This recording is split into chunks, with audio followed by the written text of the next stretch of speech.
Good morning and welcome to today's press conference. Bienvenue à cette conférence de presse. My name is Mia Rabson. I'm a reporter with the Canadian Press and I will be moderating today's event. We have with us on the stage today MP Ali Assassi and I believe four other speakers for this event. So we will start with the MP, but I just, before we begin, need to read a few preventative measures to prevent disruptive and potentially harmful audio feedback incidents that can cause injuries. We remind all in-person participants to keep their earpieces away from all microphones at all times. When you're not using your earpiece, please place it face down on the middle of the sticker for this purpose that you will find on the table. Please consult the cards on the table for guidelines to prevent audio feedback incidents. These measures are in place so that we can protect the health and safety of all participants, including the interpreters, and conduct our business without interruption. Thank you all for your cooperation, and now we can proceed. Thank you. Thank you. Today I'm honored to welcome to Ottawa some very distinguished experts. We're here because each of these individuals have in-depth knowledge and expertise on atrocities that occurred in Ethiopia between 2020 and 2022. And it's a great honor to have with me here Dr. Azim Ibrahim from the New Lines Institute, Kyle Matthews from the Montreal Institute for Genocide and Human Rights Studies, Professor John Packer, who is familiar to you all from the University of Ottawa, and Makeda Lul, from the Security and Justice for Tigrayans Canada. Today we're here because the New Lines Institute has just released a report. As you know, the conflict in Ethiopia was one of the bloodiest of the 21st century, during which over 700,000 individuals perished. The report that is released today delves into significant human rights abuses and war crimes that were committed during that period. However, unfortunately, despite the horrific toll and the scale of the violence unleashed in Ethiopia, the conflict remained underreported and has generally evaded public attention. I certainly hope this new report will ensure that parliamentarians, government officials, academics, and experts pay attention to our responsibilities and focus on what needs to be done going forward. The report identifies concrete steps that the international community should consider to promote a just and stable peace in Ethiopia. So that having been said, it is my great pleasure to welcome back to Ottawa Dr. Azim Ibrahim, who can provide us more information on the report. Thank you so much, Mr. Assassi, for that introduction. It's wonderful to be back here in Ottawa. Ladies and gentlemen, the Tigray war in Ethiopia currently stands as the deadliest armed conflict of the 21st century and the bloodiest since the end of the Cold War. Some credible estimates state that over 1 million people have died, both civilian and soldiers. But despite this staggering loss of life, and despite the magnitude of this tragedy, the world has largely turned a blind eye to this forgotten war. Initial international efforts have faded away. The International Commission of Human Rights Experts on Ethiopia has ceased operations without completing its work. The US has returned to providing financial and economic assistance to Ethiopia as if nothing had ever happened. And even the European Union has resumed its $680 million of development strategy with Ethiopia. This neglect by the international community is extremely serious. It is a serious breach of international law that have not been thoroughly investigated and adequately addressed. And it is for this reason that the New Lines Institute commissioned this groundbreaking report to shed light on the sheer scale and variety of the criminal conduct in Tigray. And the result is that we have produced the most comprehensive report on this subject that examines the evidence and provides the most extensive and detailed legal analysis. We approach this report through the lens of the Genocide Convention, but we also outline paths to accountability at national and international levels. The report took over 2 years to do and involved hundreds of thousands of words. And this is not something new. The New Lines Institute did extensive reports on genocide, on the Uyghur issue, on the Rohingya and in Ukraine. And this was the logical next project to ensure that the Genocide Convention is upheld. All sides, to be clear, committed war crimes, but in particular the report finds that the Ethiopian National Defence Force, the Eritrean Defence Force and the Amhara Special Forces committed crimes against humanity and genocidal acts against the Tigrayan people. Genocidal acts were part of a deliberate plan and supported at the most senior level. To give you an example, one of the Prime Minister's Social Affairs advisors said on record, the Tigrayans, they should be erased and disappeared from historical records. A person who wants to study them should find nothing about them. Maybe he can find out about them by digging in the ground. That's a quote from the Prime Minister's Special Advisor. The report also finds that Ethiopia as a state party breached the Genocide Convention and was obligated to prevent and punish genocide. In light of this report, we can no longer allow this tragedy to remain in the shadows. It is now time to take a stand. It is time to recognise the atrocities that have been committed, and it is time that decisive action to ensure justice for the victims of genocide in Tigray is delivered soon. And with that, I'll pass it back to the Chair. Absolutely. I understand Professor Parker will be next. Yeah. Next. Thank you very much, Mr. Assassi. It's a pleasure to be back here within the parliamentary frame and to be able to address this topic. And let me also commend you for your constant support of these issues over many years. I know both in your formal capacities, but also yourself as a lawyer and as a person committed to justice in the world and for our own country. As Dr. Ibrahim has mentioned, I have also had the pleasure of participating and assisting in some analyses of other situations, unfortunately in the last number of years, which have brought into the discussion the Genocide Convention and breaches of it, notably the Rohingya, Uyghurs, and Ukraine. But there are other situations, and some might ask, why continue to refer to these situations?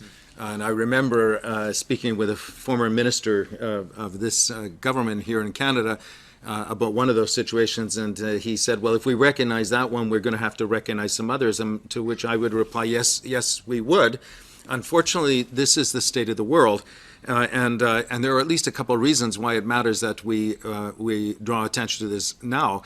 The first is that we've heard a lot in the past, including by our own government, about the importance of a rules-based international order, about international law, of living in a dangerous world where there are increasing insecurities and uncertainties, and therefore the importance of underlining and upholding that rules-based international order, international law. Here, we are talking about yet another situation where there's no doubt about what is the applicable law. The Genocide Convention, to which there are 153 states parties, including Canada.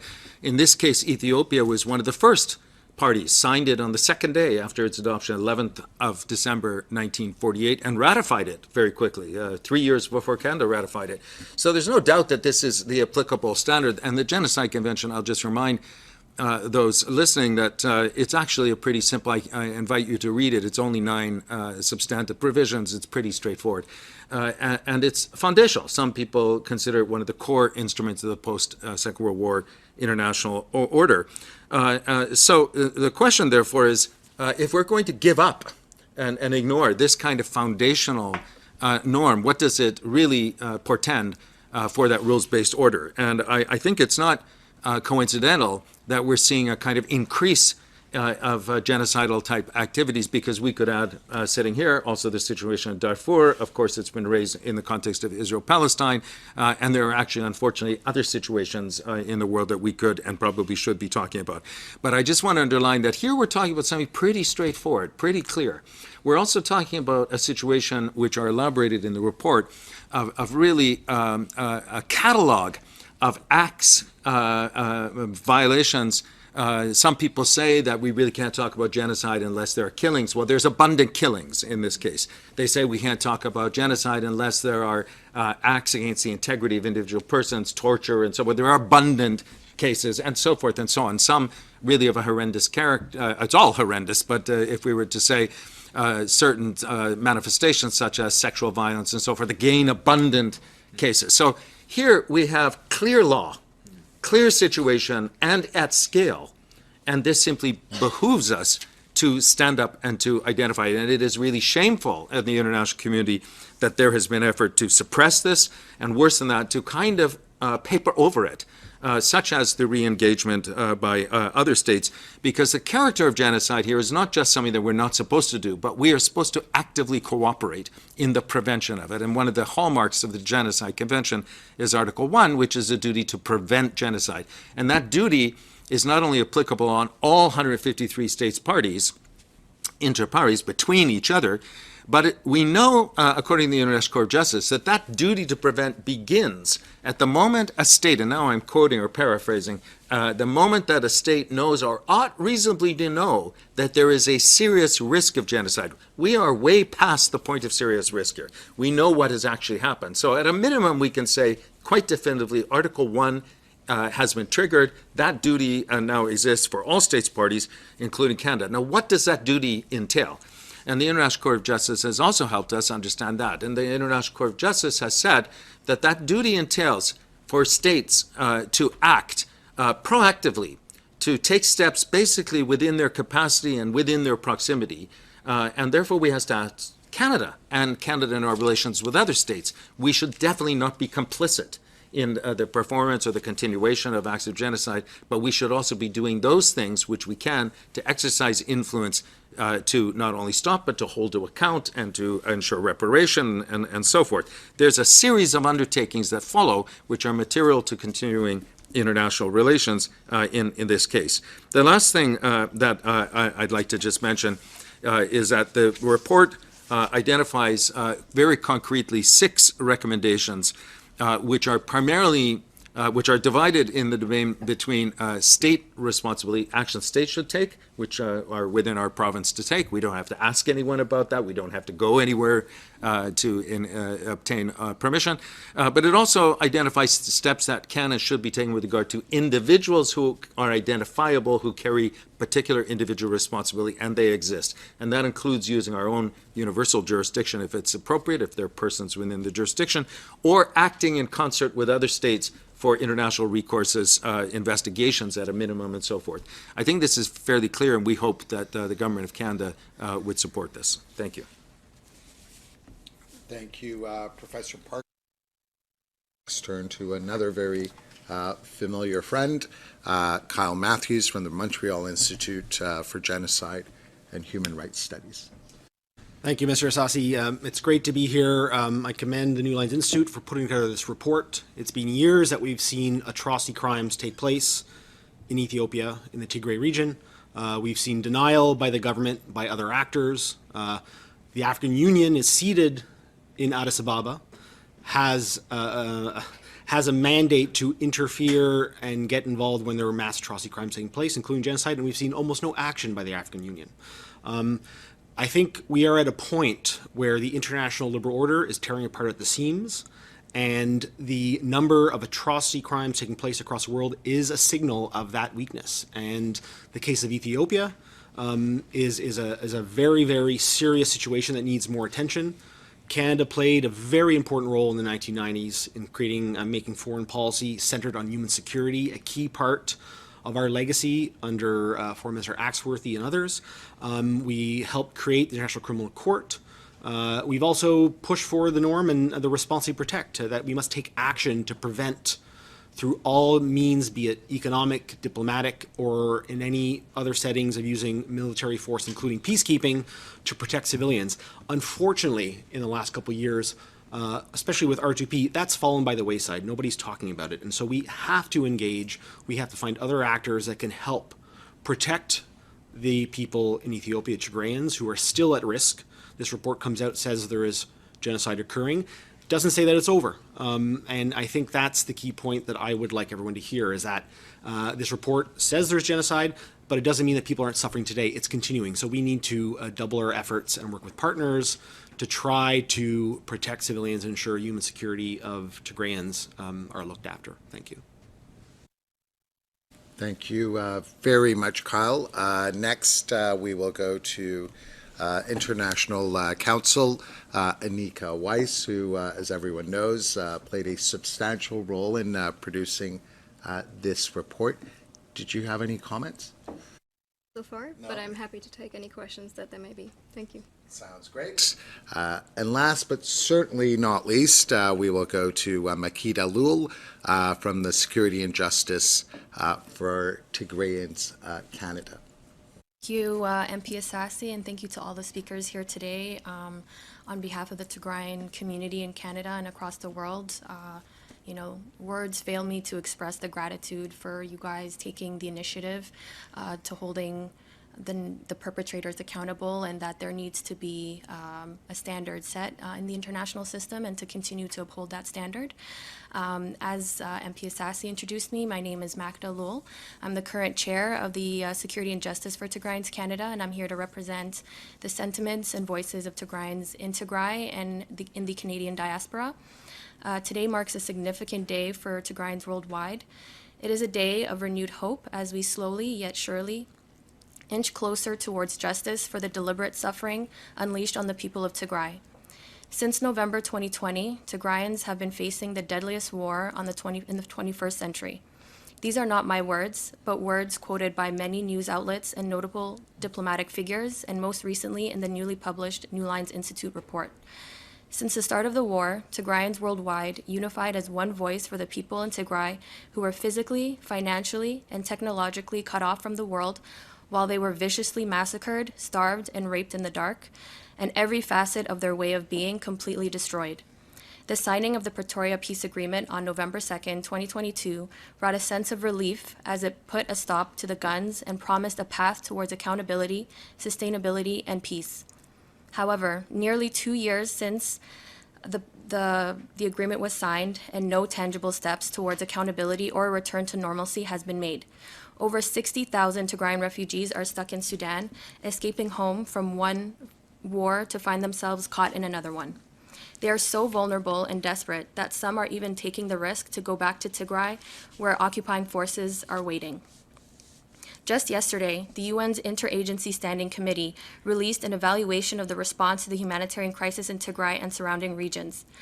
We commend the humanitarian organizations who stayed through the war and delivered services to communities in dire need under challenging circumstances. However, the report found that the quality and appropriateness of the limited aid that reached the communities did not align with the actual scale of need. In Ethiopia, humanitarian data can only be published with the federal government's approval, and the government has admitted to wanting to starve Tigray. They were skewing the metrics and numbers. Hundreds of thousands of Tigrayans starved to death or died from lack of medicine. That suffering and death continues today. The interagency report yesterday found that serious mistakes made in responding to the needs of the people, quote, amount to a system failure. We call on Antonio Guterres to launch an internal review panel of UN actions in Ethiopia.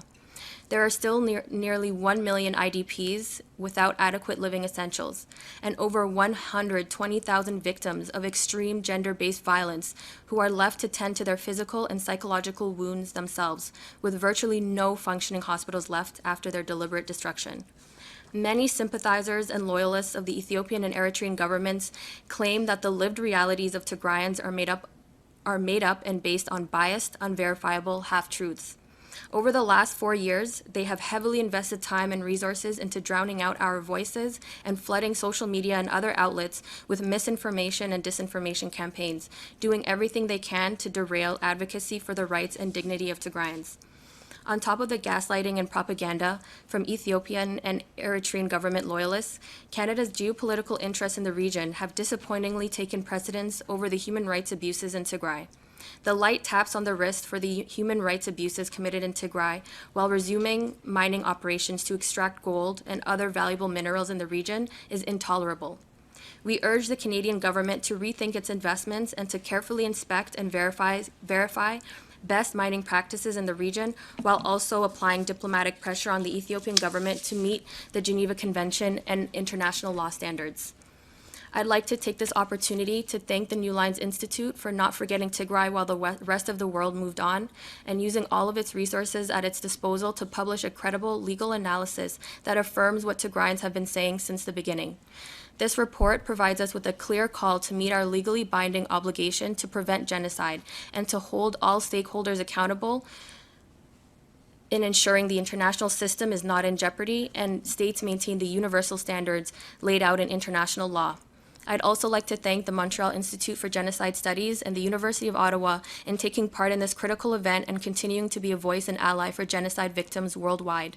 I'd also like to thank members of Parliament who have been advocating and continuing to raise their concerns in Parliament about the dire crisis in Tigray and Ethiopia as a whole. Thank you. Okay, I think that's it for speakers. I'm seeing no questions online. I will ask one myself. I'm just wondering, I mean, obviously you're here for a reason. What would you like to see the Canadian government do in response to this report? And I'm not sure, whoever feels best placed to answer that. Well, I'll certainly begin. Part of the problem and the impetus for the report is that this has somehow in the context of all else that's happening in the world become kind of forgotten and unfortunately in some respects papered over. Unfortunately, the European Union, the United States of America, for example, have re-engaged with aid and assistance programs, trade and investment, and so forth, essentially a return to normal, or an effort to return to normal. Certainly appreciate that there are geopolitical interests and so forth that exist, but to essentially ignore what has happened, probably the largest single loss of life, certainly in the last decades in the world, and also even as a percentage of population, an astounding loss of life and harm.